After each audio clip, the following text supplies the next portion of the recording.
Bom dia, irmãos queridos, nesta sexta-feira, dia 22 de maio. Bom dia, queridos irmãos e irmãs. Hoje meditaremos juntos o livro dos Atos dos Apóstolos, capítulo 18, versículos de 9 a 18. Continua a falar e não te cales. Essa é a ordem de Deus para São Paulo e para todos nós, sobretudo nesse tempo de coronavírus ou pós. São Paulo ficou 1 ano e meio em Corinto, com Áquila e Priscila. É importante descobrir o que ele fez, como organizou a catequese, como formou os responsáveis da comunidade. Dele podemos aprender a nunca desanimar e nem esmorecer, porque o Senhor da história é Deus. Dos Atos dos Apóstolos. Certa noite, numa visão, o Senhor disse a Paulo: Não tenhas medo, continua a falar e não te cales, porque eu estou contigo. Ninguém te porá a mão para fazer mal. Nesta cidade há um povo numeroso que me pertence. Assim Paulo ficou 1 ano e meio entre eles, ensinando-lhes a palavra de Deus. Então, sendo Galião procônsul da Acaia, os judeus uniram-se num protesto contra Paulo e o levaram diante do tribunal. Diziam: Este homem induz o povo a adorar a Deus num modo contrário à lei. Paulo ia tomar a palavra quando Galião falou aos judeus: Se fosse por causa de um delito ou de uma ação criminosa, seria justo que eu atendesse a vossa queixa. Mas como é questão de palavras, de nomes e da vossa lei, tratai disso vós mesmos. Eu não quero ser juiz nestas coisas. Galião mandou-os sair do tribunal. Então todos agarraram Sóstenes, o chefe da sinagoga, e espancaram-no diante do tribunal. E Galião absolutamente não interveio. Paulo permaneceu ainda vários dias em Corinto. Despedindo-se dos irmãos, embarcou para a Síria, em companhia de Priscila e Áquila. Em Cencreia, Paulo cortou os cabelos, pois tinha feito uma promessa. Palavra do Senhor. Graças a Deus. Vale a pena refletir um pouco, na meditação de hoje, sobre a realidade de Corinto, para entender qual foi o motivo que induziu São Paulo a permanecer nesta cidade tanto tempo e a considerá-la central no seu anúncio. Em primeiro lugar, foi a mensagem de Deus, como diz claramente esta leitura. Certa noite, numa visão, o Senhor disse a Paulo: Não tenhas medo, continua a falar e não te cales, porque eu estou contigo. A análise de Corinto nos ajuda a entender que os problemas sempre existiram. Não é somente o nosso mundo que está indo para água abaixo, não. A vida e a depravação de Corinto era terrível, mas São Paulo não desistiu e fixou a sua base nesta cidade e o seu anúncio deu origem a uma igreja importante que começou a reverter os costumes da época. É exatamente isso que somos chamados a fazer hoje no mundo que temos ao redor, evangelizando. Vamos, portanto, conhecer Corinto. Corinto era uma cidade grega de grande importância. Ela ficava bem próxima de Atenas, a grande capital da Grécia e a capital intelectual do mundo. Corinto era uma cidade banhada por 2 mares, o Mar Egeu e o Mar Jônico. Em Corinto ficava um dos mais importantes portos da época, o porto de Cencreia. Portanto, a cidade de Corinto era cosmopolita. O mundo inteiro vivia dentro dela. Evangelizar Corinto era um plano estratégico, pois o evangelho, a partir de Corinto, poderia se espalhar e alcançar o mundo inteiro. Essa foi uma das razões pela qual Paulo se concentrou nessa cidade. A maior parte do comércio do Mediterrâneo entre Oriente e Ocidente optava por passar por Corinto, também Corinto era uma cidade florescente com respeito à cultura. A cidade tinha sido destruída e totalmente arrasada pelos romanos no ano de 146 a.C. e somente por volta do ano 46, 100 anos depois, 46 a.C., é que César Augusto a reconstruiu. Quando Paulo chegou a Corinto, ela era uma cidade nova. Paulo entendeu que o florescimento da cidade favorecia a semeadura do Evangelho e pavimentava o caminho para a plantação de uma nova igreja. Embora Corinto fosse uma cidade acentuadamente intelectual, era ao mesmo tempo profundamente depravada moralmente. Talvez Corinto tenha ganhado a fama de ser uma das cidades mais depravadas da história antiga. A palavra corintiare, viver como um coríntio, chegou a ser parte de um idioma grego e significava viver bêbado e na corrupção moral total. A cidade de Corinto era corrompida por algumas razões. A prostituição. Naquela cidade, a deusa Afrodite era adorada e tinha o seu templo sede na Acrópole, uma montanha com mais de 560 metros de altura, na parte mais alta da cidade. Afrodite era considerada a deusa do amor. 1000 sacerdotisas trabalhavam como prostitutas cultuais nesse templo de Afrodite. Milhares de coríntios adoravam seus deuses visitando essas sacerdotisas prostitutas. Homossexualismo. Corinto era uma cidade onde ficavam os principais monumentos de Apolo. A adoração a Apolo induzia a juventude de Corinto, bem como toda a juventude grega em geral, a se entregar ao homossexualismo. Talvez Corinto fosse o centro homossexual do mundo da época. Muitos membros da igreja de Corinto, antes de sua conversão, tinham vivido na prática do homossexualismo, como encontramos em 1 Coríntios, capítulo 6, de 9 a 11. Outro aspecto era a depravação sexual em geral, como testemunha as cartas de São Paulo. Acreditamos que esses rápidos acenos sejam suficientes para entender onde o cristianismo deitou raízes e o milagre aconteceu.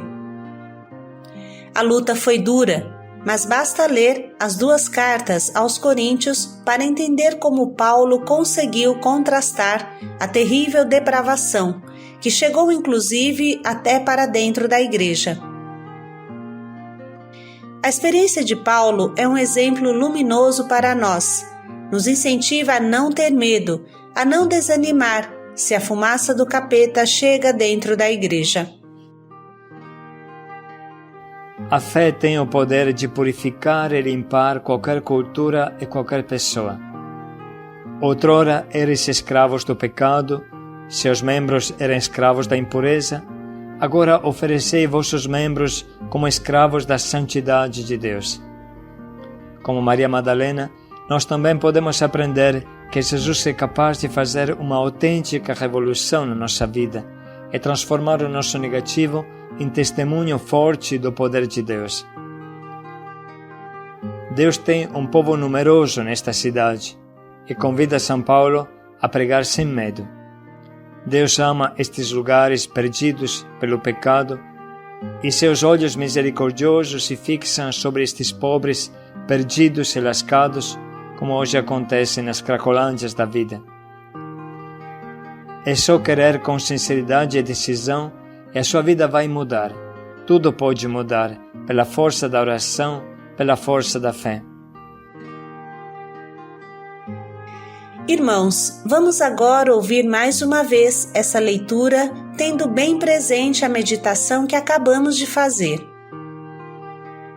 Certa noite, numa visão, o Senhor disse a Paulo: Não tenhas medo, continua a falar e não te cales, porque eu estou contigo.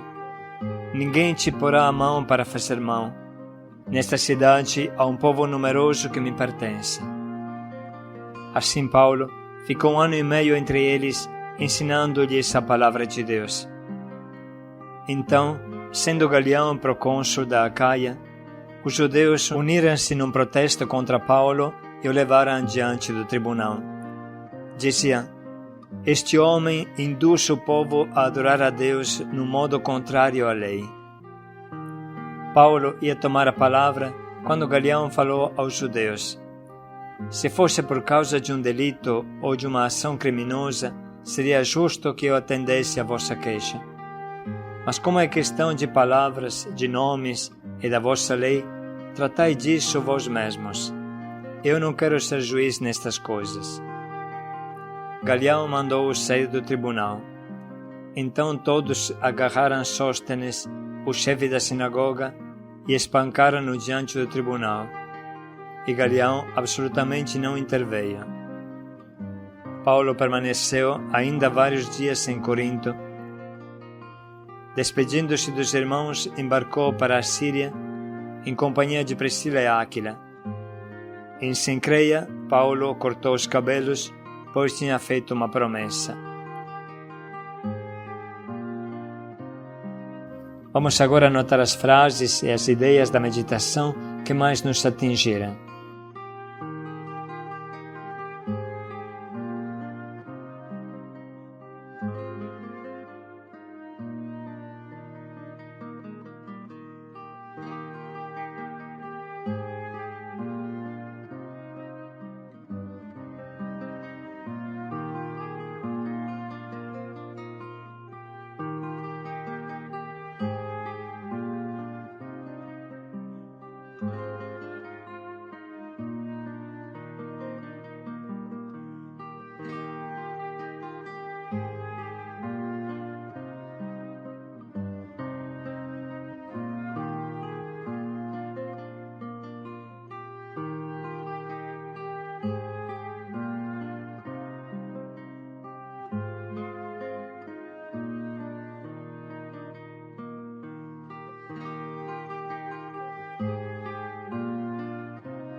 Estamos agora prontos para escolher o nosso propósito, pequeno e preciso, que nos ajudará a mudar a vida radicalmente.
Vamos refletir mais um pouco em como colocaremos em prática o quanto nos propomos.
Não te cales, prega o meu nome.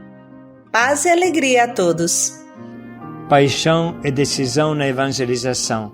Paz e alegria a todos.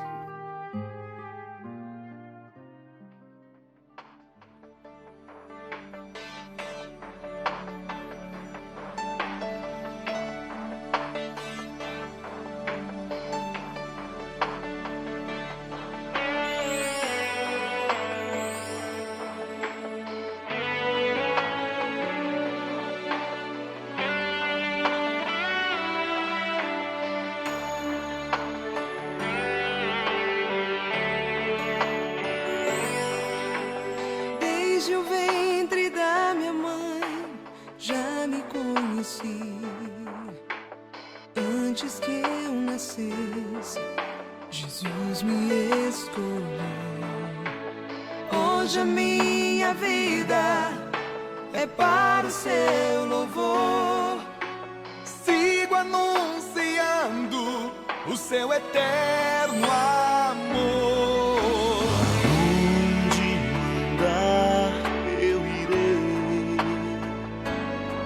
Seu amor eu não posso ocultar. Quero anunciar para o mundo ouvir que Jesus é o nosso Salvador. Aonde mandar eu irei. Seu amor eu não posso ocultar. Quero anunciar para o mundo ouvir que Jesus é o nosso Salvador.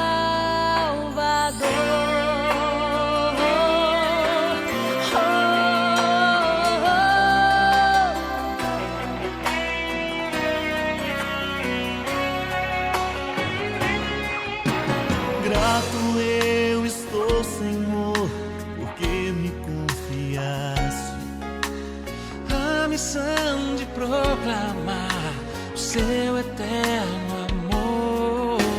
Mesmo sendo tão pequeno, me desse autoridade de em seu nome anunciar a paz e a liberdade. aonde mandar eu irei. Seu amor eu não posso ocultar. Quero anunciar para o mundo ouvir que Jesus é o nosso Salvador.